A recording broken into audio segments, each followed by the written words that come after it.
गुरुजी राधे राधे जी। गुरुजी, आपकी कथा में मैंने कई बार सुना है कि जो लोग शादी के बाद पर स्त्री या पर पुरुष के बारे में सोचते हैं वो नर्कगामी होते हैं। बिल्कुल। पर आजकल का ट्रेंडिंग तो ये चल रहा है कि पहले लोग रिलेशनशिप बनाते हैं, उसके बाद फिर किसी और से शादी करते हैं, तो वो भी तो नर्कगामी बनते हैं नहीं बनते? बिल्कुल बनते हैं।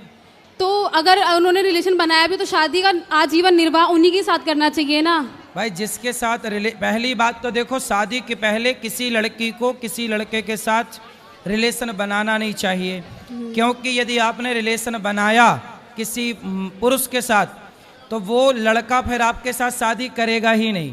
उसके मन में ये ख्याल आ जाएगा कि ये यार ये लड़की तो ऐसे ही है, आज मेरे संग बना रही है, किसी और के संग भी बनाई होगी, फिर वो लड़का नहीं करेगा आपसे ब्याह, क्योंकि वो समझ जाएगा कि ये स्त्री चरित्रहीन है। इसलिए विवाह के बाद ही रिलेशन बनाने की परंपरा भारतीय रही है। पहले क्यों बनाना है ये बताओ? ना पुरुष बनाए ना लड़की बनाए। लेकिन अगर जो रहते हैं, अगर वो फिर पर किसी और से मतलब दोनों लोग अलग अलग शादी करते हैं तो वो नर्कगामी होते हैं या नहीं? बिल्कुल होते? वो नर्कगामी है ही, मतलब वो पाप तो है ही ना, गलत तो कर ही रहे हैं वो। चलो जमाने के आगे सच्चे बनेंगे, अच्छे बनेंगे, लेकिन खुद की आंखों से आंखें मिला पाएंगे? खुद से नजरें मिला पाएंगे? वो कह पाएंगे कि मैं पतिव्रता नारी हूँ? वो स्त्री कह पाएगी कि मैं पतिव्रता हूँ? वो पुरुष कह पाएगा कि मैं चरित्रवान हूँ? नहीं कह पाएगा। दूसरों से झूठ बोला जा सकता है बेटा, खुद से झूठ नहीं बोला जा सकता। जी। और जैसे गुरुजी युधिष्ठिर ने अपने पैर में जैसे जख्म लिया था कुछ कीड़ों को अपने उनकी ज़िंदगी बचाने के लिए, तो ऐसे ही सर पे जुए भी वगैरह होते हैं तो उनको निकालते हैं, तो जिंदगी तो उनकी भी होती है, फिर पाप तो उसका भी लगता होगा सबको। नहीं तो आप अपने सिर में रखो जुए, बढ़िया। तो बस यही पूछना था कि जिंदगी अगर उनकी है तो नहीं, बढ़िया। वैसे जुए होना अच्छी बात है, सारा गंदा खून पी जाते थे। अब क्या होता है कि सारे जुए मर गए, अब गंदा खून आदमी के अंदर ही रह गया, तो आदमी की उम्र कम हो गई। पहले जुए हुए थे तो वो पी जाते थे, वरना आजकल कुछ पति का पी रही हैं खून, कुछ पत्नियों का पी रहे हैं खून, एक दूसरे का पी रहे हैं। जुए है नहीं खून पीने के लिए जी। तो सुनो, इसलिए बेटा लिव-इन में रहना, ये लिव-इन में रहना आप बताओ सही है कि गलत है? बिल्कुल गलत है गुरुजी। गलत है ना? जी। इसलिए लिव-इन में नहीं रहना चाहिए। हाँ, और ये चीज सुनो एक बात, कल मेरे से एक बहन ने सवाल किया कि उसके बहन का विवाह हुआ, विवाह होने के बाद पता चला कि जिस लड़के से विवाह हुआ उस लड़के को एड्स की बीमारी है। डॉक्टर ने बताया कि एड्स क्यों हुआ? बोली ये लिव-इन में रहता था, बहुत सारी लड़कियों से संबंध था तो उसे एड्स हो गया। सोचिए, लिव-इन में रहने वालों के ऊपर एड्स जैसी खतरनाक बीमारियां बिल्कुल होंगी ही होंगी 100%। इसलिए आजकल विवाह करने के पहले बार बार मैं एक बात दोहरा रहा हूं कि लड़का लड़की दोनों अपना टेस्ट, मेडिकल टेस्ट जरूर कराएं, क्योंकि ये बीमारियां अनेक लड़की और अनेक लोगों के साथ, अनेक पुरुष या स्त्री, अनेक लोगों के संबंध बनाने से होता है, जिसमें कि लिव-इन में रहने वालों के ऊपर ज़्यादा संभावनाएं हैं। जी। धन्यवाद गुरुजी। खुश रहिए। राधे राधे गुरुजी, चरण स्पर्श गुरुजी। हाँ मैया। गुरुजी आपने हमारी जिंदगी बदल दी।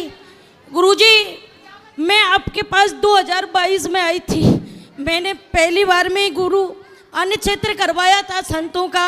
और गुरुजी मैंने जब मैं यहाँ से अन्नक्षेत्र करा के गई थी मेरे ससुर के नाम से, तो मेरे को सपने में दिखाई दिए, तो उन्होंने बोला, मैंने कहा चाचा तुमने रोटी खा ली? उन्होंने कहा था कि हाँ खा ली। 2 रोटी मैंने खा ली, 2 रोटी श्रीमन नारायण ने खा ली, 2 रोटी सुदामा ने खा ली। मुझे ऐसे उन्होंने सपने में दिखाया। तो मैंने कहा ठीक है पिताजी, बहुत अच्छी बात है। इतना कह के वो मुझे दिखाई नहीं दिए। तो गुरुजी जब आपने कथा में बोला था, कई लोग कहते हैं कि ना कि भोलेनाथ को जाके और हनुमान चालीसा नहीं सुनानी चाहिए, लेडीज नहीं सुनाती है, लेकिन गुरुजी मैं जब से यहाँ से गई ना उसके बाद मैंने सुबह में और मेरा पति हम दोनों इतने भक्त हो चुके हैं गुरुजी कि मैं आपको कुछ बता नहीं सकती गुरुजी। रात और दिन टीवी देखते देखते रोते रहते हैं गुरुजी। और मैं सुबह 4 बजे उठ जाती हूँ गुरुजी। 4 बजे उठ के नहीं मैं गुरुजी शिव जी के मंदिर पहुँच जाती हूँ सेवा पूजा में, और 5:10 पे मैं उनको हनुमान चालीसा सुना देती हूँ गुरुजी। सही है। मेरा ये कहना है गुरुजी कि मैं ये जो शिव जी भगवान को मैं हनुमान चालीसा सुनाती हूँ, क्या गुरुजी ये सही है क्या? बिल्कुल सही है गुरुजी, जब से मैं सुनाने लगी हूँ ना गुरुजी, तब से गुरुजी मेरी जिंदगी बहुत बहुत बदल गई गुरुजी। एक सेकंड गुरुजी, आज मेरे पति का एक क्वेश्चन है, एक सुन लो, आप सुनाएंगे? क्या सवाल एक है? सेकंड मेरा पति आपको सुनाएंगे। गुरुदेव प्रणाम। जी, चरण स्पर्श। खुश रहिए। गुरुदेव, मैंने जब आप कथा सुना रहे थे तो एक क्षण के लिए बिहारी जी के दर्शन किए थे आपने। जी, आपने बिहारी जी के दर्शन किए थे और बस एक पल के लिए देखा था आपने, बिहारी जी के दर्शन हुए थे गुरुदेव। खुश जय रहिए। श्रीमान नारायण। जय श्रीमन नारायण। राधे राधे गुरुजी।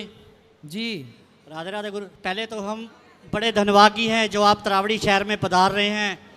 हमारे ऊपर राधा रानी की बहुत कृपा है, बांके बिहारी की बहुत कृपा है जो सतगुरु हमारे शहर में आएंगे। बहुत आंखें आपका इंतजार कर रही हैं। कौन से शहर से हैं? तरावड़ी शहर से जी। तरावड़ी हमारे हैं? हाँ जी, आ रहे हैं, ठीक है। तो गुरुजी, मेरा ये प्रश्न है, जैसे संत महात्मा कहते हैं भाई कभी भी मंदिर में हम आए तो साधारण कपड़े डालकर आने चाहिए और अच्छे वस्त्र डालकर आने चाहिए। गुरुजी, जैसे हम मंदिर में आते हैं, अभी भी कुछ लोग माता पिता भी साथ होते हैं और अच्छे कपड़े डालकर नहीं आते।